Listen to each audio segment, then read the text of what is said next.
ನಮಸ್ಕಾರ, ಪ್ರಜಾರಾಜ್ಯ ಕನ್ನಡ ನ್ಯೂಸ್ಗೆ ಸ್ವಾಗತ. ನಾನು ರಾಮಗೌಡ ಪಾಟೀಲ್. ಶಿಕ್ಷಣ ಸಂಸ್ಥೆ ಬಂದ್ ಮಾಡ್ರಿ, ದಯವಿಟ್ಟು ಬಂದ್ ಮಾಡ್ರಿ. ಅಂಗಡಿ ನೋಡ್ರಿ, ಅಂಗಡಿ ಪೂರ ಬಂದ್ ಮಾಡ್ರಿ ದಯವಿಟ್ಟು. ನಿಮ್ಮ ವ್ಯಾಪಾರಕ್ಕಾಗಿ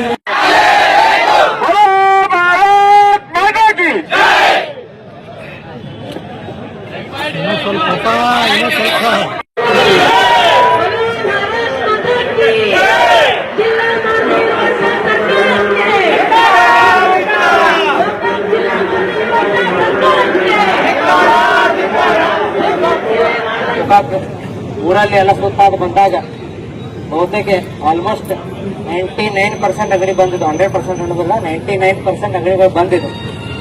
ಎಲ್ಲ ಒಂದು ವ್ಯಾಪಾರಸ್ಥರಾಗಿರ್ಬೋದು, ಗೋಕಾಕನ ಸಾರ್ವಜನಿಕರು ಈ ಒಂದು ಚಳವಳಿಗೆ ಅವರ ಒಂದು ಬೆಂಬಲವನ್ನು ಸೂಚಿಸಿದ್ದಾರೆ. ಅದಕ್ಕೆ ಯಾಕೆ ಬರೀ ಒಂದೊಂದು ತಾಸು ಬಂದ್ ಮಾಡ್ರಲ್ಲ, ಪೂರ್ಣ ದಿನ ಬಂದಿದ್ದು ಹೆಚ್ಚಿನ ಸಂಖ್ಯೆಯಲ್ಲಿ ಈ ಒಂದು ನಮ್ಮ ಚಳವಳಿಗೆ ಎಲ್ಲಾ ಸಾರ್ವಜನಿಕರು ಕೂಡ ಬೆಂಬಲವನ್ನು ಕೊಡಬೇಕಂತ ಹೇಳಿದ್ರೆ ಈಗಾಗಲೇ ಯಾಕಂತಂದ್ರೆ ನಾವು ನಿನ್ನೆ ನಡೆದಂತಹ ಒಂದು ಪ್ರೆಸ್ ಮೀಟ್ ಅಲ್ಲಿ ನಾ ಹೇಳಿದೆ. ಯಾಕಂತಂದ್ರೆ ನಮ್ಮ ಒಂದು ಜಾರಕಿಹೊಳಿ ಕುಟುಂಬದಲ್ಲಿರುವಂತಹ ಎಲ್ಲಾ ಜನಪ್ರತಿನಿಧಿಗಳು ಎಲ್ಲರೂ ಕೂಡ ಈ ತಮ್ಮ ಒಂದು ಚಾಲನಾ ಸಮಿತಿಗೆ ಸಂಪೂರ್ಣವಾದಂತಹ ಬೆಂಬಲವನ್ನು ಕೊಡ್ತಾರೆ ಅನ್ನುವಂತ ಮಾತನ್ನು ಅಲ್ಲಿ ಹೇಳಿದ್ದೀನಿ. ಅದೇ ಗಟ್ಟಿ ಮಾತನ್ನು ಇಲ್ಲಿಯೂ ಕೂಡ ಇವತ್ತು ಹೇಳಾಗುತ್ತೆ.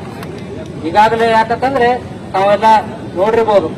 ಯಾಕಂತಂದ್ರೆ ಬಾಲಚಂದ್ರಪ್ಪ ಅವರಾಯ್ತು, ರಮೇಶ್ ಅಪ್ಪ ಅವರಾಯ್ತು, ಲಖನಪ್ಪ ಅವರಾಯ್ತು, ಸತೀಶ್ ಅಪ್ಪ ಅವರಾಯ್ತು, ಪ್ರಿಯಾಂಕಾ ಅಕ್ಕ ಆಗಿರ್ಬೋದು, ಎಲ್ಲರೂ ಕೂಡ ಸಿಎಂ ಅವರಿಗೆ ಮನವಿಯನ್ನು ಮಾಡ್ಕೊಂಡಿದ್ದಾರೆ. ನಮ್ಮ ಗೋಕಾಕನ್ನ ಜಿಲ್ಲೆಯ ಕೇಂದ್ರ ಆಗಿ ನಾವು ಘೋಷಣೆ ಮಾಡ್ಬೇಕನ್ನಂತ ಮನವಿಯನ್ನು ಅವ್ರು ಮಾಡಿದ್ದಾರೆ.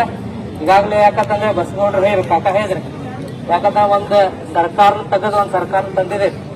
ಅದನ್ನ ಯಾವಾಗ ಮಾಡಿದಾರು, ತಮ್ಮೆಲ್ಲರ ಬೆಂಬಲ ಇದ್ದಾಗ ಮಾಡಿದ್ದಾರೆ. ಸೊ ಇದನ್ನು ಕಾರ್ಯ ಮಾಡ್ಬೇಕು, ತಮ್ಮೆಲ್ಲರ ಒಂದು ಗಟ್ಟಿಯಾಗಿರುವಂತ ಬೆಂಬಲ ನಮ್ಮೆಲ್ಲ ಒಂದು ಹೋರಾಟ ಸಮಿತಿ ಜೊತೆ ತಾವಿರ್ಬೇಕು. ಅಂದಾಗ ಒಂದು ಗಟ್ಟಿಯಾದಂತಹ ನಿರ್ಣಯ ನಾವೆಲ್ಲರೂ ಕೂಡ ಮಾಡಬಹುದು. ಈಗಾಗಲೇ ಯಾಕಂದ್ರೆ ಎಲ್ಲ ಹೆಚ್ಚಿನ ಸಂಖ್ಯೆಯಲ್ಲಿ ತಾವು ಬಂದಿದ್ದೀರಿ. ಪೂಜ್ಯರ ಮಾರ್ಗದರ್ಶನದಲ್ಲಿ ಯಶಸ್ವಿಯಾದಂತಹ ಈ ಒಂದು ಬಂದ್ ಕಾರ್ಯವನ್ನು ನಾವು ಮಾಡಿದ್ದೇವೆ. ಈಗಾಗಲೇ ಯಾಕಂತಂದ್ರೆ ಇಲ್ಲಿ ಅಂದ್ರು ಯಾಕೆ ಜನಪ್ರತಿನಿಧಿಗಳು ಬಂದಿಲ್ಲ ಅಂತ ಹೇಳಿದ್ರು. ಬಹುತೇಕ ತಾವು ಮನವಿ ಪತ್ರನ ಹೊಳಿಸಿ ನೋಡಿದಾಗ ಅದ್ರ ಮೇಲೆ ಬಾಲಚಂದ್ರಪ್ಪ ಅವ್ರ ಸಹಿ ಐತಿ, ಅಚ್ಚಾರ ಸಹಿ ಐತಿ. ಯಾಕಂದ್ರೆ ನೋಡ್ಬೇಕು, ನಾವು ಅವ್ರಿಗೆ ಬಂದಿಲ್ಲ ಅಂದ್ರೂ ಕೂಡ ನನ್ನವ್ರ ಪರವಾಗಿ ಪ್ರತಿನಿಧಿಯಾಗಿ ಕಳಿಸಿದ್ದಾರೆ. ಮನವಿನಾಗ ಯಾವತ್ತಿಗೂ ಇನ್ನತನ ಯಾಕೆ ನಾವು ಜಿಲ್ಲೆಗಾಗಿ ಏನ್ ಮನವಿಗಳನ್ನು ಕೊಟ್ಟಿದ್ದೇವೆ ಎಲ್ಲಾದ್ರಲ್ಲೂ ಬಾಲಚಂದ್ರಪ್ಪ ಅವ್ರ ಕೈ ನೋಡ್ಬೋದು. ಅದಕ್ಕೆ ಎಲ್ಲಾರು ತಾವು ಇವತ್ತು ಗಟ್ಟಿಯಾಗಿ ಇಲ್ಲಿ ಕಾರ್ಯಕ್ರಮಕ್ಕೆ ಬಂದಿದ್ದೀರಿ. ಇದೇ ತರಹ ಗಟ್ಟಿಯಾಗಿ, ಯಾಕಂದ್ರೆ ಪೂಜ್ಯರ ಮಾರ್ಗದರ್ಶನ ಇವಾಗ ಎಸಿ ಅವರು ಬರ್ತಾರೆ.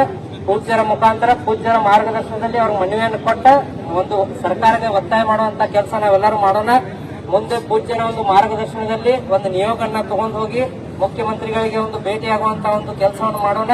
ಎಲ್ಲರೂ ಗಟ್ಟಿಯಾಗಿ ನಾವು ನಿಂತದ್ದೇ ಆದ್ರೆ ಅತಿ ಶೀಘ್ರವಾಗಿ ಗೋಕಾಕನನ್ನ ಜಿಲ್ಲೆಯಾಗಿ ನಾವು ಘೋಷಣೆ ಮಾಡ್ತಾ ಇದ್ದೀವಿ. ಎಲ್ಲರೂ ಕೂಡ ಯಶಸ್ವಿ ಆಗ್ತೇವೆ ಅನ್ನೋ ಮಾತನ್ನ ಈ ವೇದಿಕೆ ಮುಖಾಂತರ ತಮಗೆ ಹೇಳಕ್ ಬಯಸ್ತೇನೆ.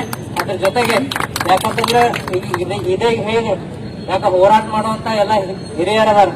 ಯಾಕ ಬಹುತೇಕ ಇನ್ನು ಜಿಲ್ಲಾ ಆದ್ರೆ ಅವ್ರಿಗೆ ಉಪಯೋಗ ಐತೋ ಇಲ್ಲ ಗೊತ್ತಿಲ್ಲ. ಆದ್ರೆ ಮುಂದಿನ ನಮ್ಮ ಯುವ ಪೀಳಿಗೆಗೆ ಜಿಲ್ಲಾ ಆಗ್ಲಿ, ಒಂದು ಉದ್ಯೋಗ ಸಿಗಲಿ, ವ್ಯವಹಾರ ಸಿಗಲಿ, ನಮ್ಮ ಎಲ್ಲ ಯುವಕರಾಗಲಿ ಎಲ್ಲರೂ ಕೂಡ ಮುಂದೆ ಎತ್ತರಕ್ಕೆ ಬೆಳೆಯಲಿ ಅನ್ನುವಂತ ನಿಟ್ಟಿನಲ್ಲಿ ಪೂಜ್ಯರಾತು ನಮ್ಮೆಲ್ಲ ಹಿರಿಯರು ಕೂಡ ಈ ಒಂದು ಹೋರಾಟದಲ್ಲಿ ಭಾಗಿಯಾಗಿದ್ದಾರೆ. ಅದಕ್ಕೆ ಬರುವಂತಹ ದಿನಮಾನದಲ್ಲಿ ಎಲ್ಲ ಯುವಕರು ತಾವು ಹೆಚ್ಚಿನ ಸಂಖ್ಯೆಯಲ್ಲಿ ಈ ಒಂದು ಹೋರಾಟದಲ್ಲಿ ಭಾಗಿಯಾಗಬೇಕು. ಭಾಗಿಯಾಗಿ ಯಾಕಂದ್ರೆ ನಮಗೋಸ್ಕರ ಎಲ್ಲರೂ ಕೂಡ ಹೋರಾಟ ಮಾಡ್ತಾ ಇದ್ದಾರೆ. ಅದಕ್ಕೆ ತಾವು ಎಲ್ಲರೂ ಮುಂಚೂಣಿಯಲ್ಲಿ ಬಂದು ಹೋರಾಟದಲ್ಲಿ ಭಾಗಿಯಾಗಬೇಕಂತ ಹೇಳಿ ಈ ವೇದಿಕೆ ಮುಖಾಂತರ ನಮ್ಮನ್ನ ಮನವಿಯನ್ನು ಮಾಡ್ತೇನೆ. ಅದ್ರ ಜೊತೆಗೆ ಈ ಒಂದು ಕಾರ್ಯಕ್ರಮದಲ್ಲಿ ಎಲ್ಲಾ ನಮ್ಮ ಹಿರಿಯರು ಬಂದಿದ್ದೀರಿ, ಎಲ್ಲಾ ಸಂಘ ಸಂಸ್ಥೆಗಳ ತಾವೆಲ್ಲರೂ ಬೆಂಬಲ ಕೊಟ್ಟಿದ್ದೀರಿ. ತಮ್ಮೆಲ್ಲರಿಗೂ ಅಭಿನಂದನೆಗಳನ್ನು ಹೇಳಿ ತಮ್ಮೆಲ್ಲರಿಗೂ ಒಳ್ಳೇದಾಗಲಿ.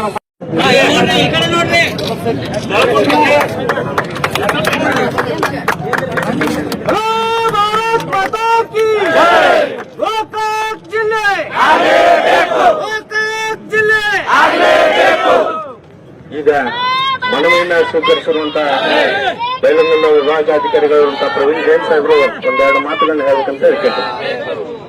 ನಮಸ್ಕಾರ. ನಿಯೋಜಿತ ಗೋಕಾಕ್ ಜಿಲ್ಲಾ ರಚನಾ ಹೋರಾಟ ಚಾಲನಾ ಸಮಿತಿ ಹಾಗೂ ಇಲ್ಲಿ ನಡೆದಂತ ಎಲ್ಲ ನನ್ನ ಮಾಧ್ಯಮ ಮಿತ್ರರಿಗೆ, ಪತ್ರಿಕೋದ್ಯಮ ಮಿತ್ರರಿಗೂ ನಮಸ್ಕಾರ. ಗೋಕಾಕ್ ಜಿಲ್ಲೆ ಬೇರೆ ಜಿಲ್ಲೆ ಆಗಬೇಕಂತ ಆಗ್ರಹಿಸಿ ಇಲ್ಲೇನು ಇವತ್ತು ಸ್ಟ್ರೈಕ್ ನಡೀತಾ ಇದೆ. ಅದಕ್ಕೆ ನಾವು ಸ್ಪಂದಿಸಿ ನಾವು ಹೇಳಿದ ಹಾಗೆ ಮಾನ್ಯ ಮುಖ್ಯಮಂತ್ರಿಗಳು, ಕರ್ನಾಟಕ ಸರ್ಕಾರ ಅವರಿಗೆ, ಮಾನ್ಯ ತಹಶೀಲ್ದಾರ್ ಅವರ ಪರವಾಗಿ ಹಾಗೂ ನಮ್ಮ ಉಪವಿಭಾಗೀಯ ಪರವಾಗಿ ನಾವೇನ್ ಮಾಡ್ತೀವಿ ಅಂದ್ರೆ ತಾವು ಏನೇನ್ ಬೇಡಿಕೆಗಳನ್ನ ಕೊಟ್ಟಿದ್ದೀರಿ ಅದೆಲ್ಲ ಈಡೇರಿಸಿ ಅಂತ ನಾವು ಆಶಿಸುತ್ತಾ ತಮ್ಮ ಅರ್ಜಿಯನ್ನು ಸಹ ನಾವೇನ್ ಮಾಡ್ತೀವಿ ಅಂದ್ರೆ ಮಾನ್ಯ ಸರ್ಕಾರಕ್ಕೆ ತಲುಪುವ ವ್ಯವಸ್ಥೆಯನ್ನ ಮಾಡ್ತಾ ಅಂತ ಹೇಳ್ತಾ ಒಂದೇ ಮಾತು ಮುಗಿಸ್ತೇನೆ. ಈಗೆಲ್ಲರೂ ಮಾತಾಡಿದ್ದಾರೆ. ಸರ್ವೋತ್ತಮ್ ಜಾರಕಿಹೊಳಿ, ಬಸಗೌಡ ಪಾಟೀಲರು, ರಾಮಣ್ಣ ಹುಕ್ಕೇರಿ ಅವರು, ಮಾತೇಶ್ ಕದಾಡಿ ಅವರು, ಶಿವ ಪೂಜಾರಿ ಅವರು ಎಲ್ಲರೂ ಗೋಕಾಕ್ ಜಿಲ್ಲೆ ಯಾಕೆ ಆಗಬೇಕು, ನಾವು ಎಷ್ಟು ಹೋರಾಟ ಮಾಡಿದ್ದೀವಿ, ಗೋಕಾಕ್ ಜಿಲ್ಲೆ ಆಗಬೇಕು ಅಂತೇಳಿ ಸರ್ಕಾರಕ್ಕೆ ಒತ್ತಾಯಿಸಿದ್ದಾರೆ. ನಾನು ಏನು ಬಹಳ ಮಾತಾಡಕ್ಕೆ ಹೋಗಲ್ಲ. ಮುಂದಿನ ಹೋರಾಟದ ರೂಪುರೇಷೆ ಬಗ್ಗೆ ಒಂದು ಮಾತು ಹೇಳ್ತೀನಿ. ಈಗ ಇವತ್ತು ಗೋಕಾಕ್ ಬಂದ್ ಮಾಡ್ತೀವಿ ಅಂತ ಹೇಳಿ ನಾವು ಪತ್ರಿಕಾಗೋಷ್ಠಿ ಮಾಡಿದ್ದೀವಿ, ಗೋಕಾಕ್ ಬಂದ್ ಮಾಡಿದ್ದೀವಿ.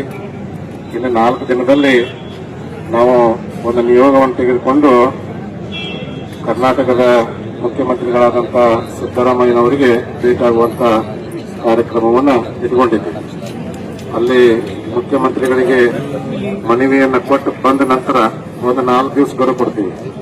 ಆ 4 ದಿವಸ ಗಡುವು ಕೊಟ್ಟು ಮುಂದಿನ ಹೋರಾಟ ಏನಂತಂದ್ರೆ ಇದೇ ಬಸವೇಶ್ವರ ವೃತ್ತ ಆಗಿರ್ಬೋದು ಅಥವಾ ತಹಸೀಲ್ದಾರ್ ಕಚೇರಿ ಎದುರಾಗಿರ್ಬೋದು ನಿರಂತರ ಧರಣಿ ಸತ್ಯಾಗ್ರಹವನ್ನ ಕೈಗೊಳ್ತೀವಿ ಅನ್ನುವಂತ ಮಾತು ಹೇಳಿ ಈ ಎಲ್ಲ ಹೋರಾಟಕ್ಕೆ ನಿಮ್ಮೆಲ್ಲರ ಬೆಂಬಲ ಇರಬೇಕು ಅನ್ನುವಂತ ಮಾತನ್ನು ಹೇಳಿ 2 ಮಾತುಗಳು ಮುಗಿಸ್ತೇವೆ.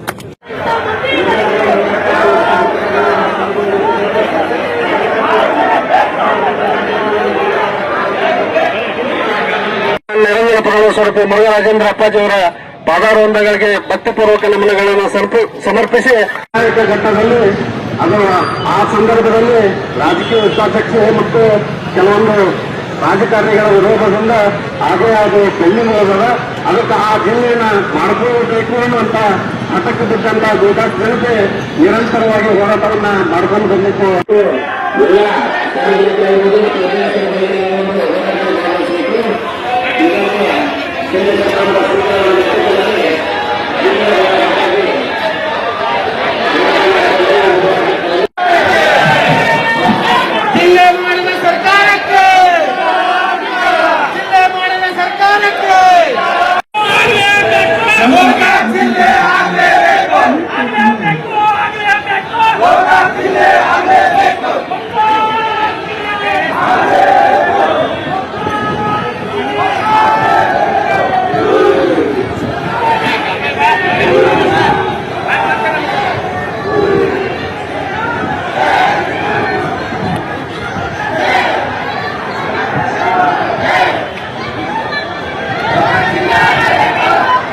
ಪೂರ್ವಕವಾದಂತ ಸ್ವಾಗತವನ್ನು ಕೋರ್ತಾ ಹಾಗೂ ನಗರದ ವಿವಿಧ ಸಂಘಟನೆಗಳಿಗೂ ಹಾಗೂ ಎಲ್ಲ ಮಹಾಜನತೆಗೂ